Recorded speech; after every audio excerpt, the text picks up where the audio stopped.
La Semaine nationale de la culture, une très belle opportunité de promotion de l'entrepreneuriat communautaire.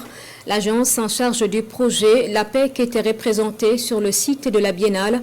Elle a accueilli de nombreux visiteurs à son stand, signe d'un intérêt de plus en plus important pour ce projet à caractère national et populaire. Zoom sur le stand de l'APEC donc avec Kassoum Tony et Julie Poda. Le stand de l'Agence pour la promotion de l'entrepreneuriat communautaire APEC dans ce chapiteau climatisé est l'une des plus grandes attractions sur le site de la foire de la Semaine nationale de la culture. Franchement, nous sommes très ravis parce qu'aujourd'hui nous arrivons premièrement à pouvoir donner l'information à l'ensemble de ceux qui viennent participer à la SNC et puis deuxièmement faciliter leur souscription. Comme vous l'avez bien vu, il y a d'autres qui viennent pour l'information. Et quand ils ont l'information, ils décident sur place de souscrire, chose qu'ils n'avaient peut-être pas prévu. Et également, même ceux qui n'ont pas prévu de le faire, dès le lendemain, accourent à notre stand pour pouvoir faire leur souscription. Franchement, on est réellement satisfait parce qu'on a travaillé à toucher le maximum de personnes. Toucher le maximum de personnes, c'est un objectif atteint lors de cette biennale de la culture. Certains festivaliers s'inquiètent pour la viabilité de l'APEC, d'autres cherchent à savoir comment souscrire. Dans les deux cas, il n'y a qu'un seul cas viable, la souscription. Je suis venu au centre de l'APEC aujourd'hui parce que j'entends parler de ça, mais je n'arrive pas à me justifier, quoi.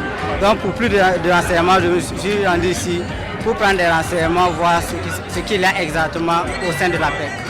Après les renseignements, j'ai tenu ma promesse que je passerai demain à cette même heure pour m'inscrire. Le président a construit une usine de tomates, si on peut participer. Ok, moi je vais participer, mais pas moi, pour mes enfants. Toutes les personnes qui rentrent au niveau de ce chapiteau-là, on travaille à ceux qui viennent visiter, donc par centaines de visites par jour. Au niveau des souscriptions, on a plus d'une vingtaine par jour. Plus d'une vingtaine de souscriptions par jour concrètes, mais les personnes touchées sont plus d'une centaine. Parce que ceux-là qu'on donne des informations, parce que les gens ne viennent pas obligatoirement ici pour souscrire, ils viennent déjà pour recueillir les informations, donc on facilite cela. C'est après qu'on échange avec eux afin de pouvoir faciliter leur souscription. L'actionnariat populaire pour le Burkina Faso est salvateur. Beaucoup l'ont compris et s'engagent parce que c'est du concret. Hier, je suis passé là et j'ai pris les informations. Et après réflexion, je me suis rendu compte qu'il était judicieux vraiment que tous les Burkinabés s'investissent. Parce que si on veut atteindre l'autosuffisance alimentaire comme il le demande, il faut bien que chacun souscrive à ce projet. La question la plus récurrente, est-ce que ça va aboutir? Et on les rassure déjà avec quelque chose qui est déjà concret.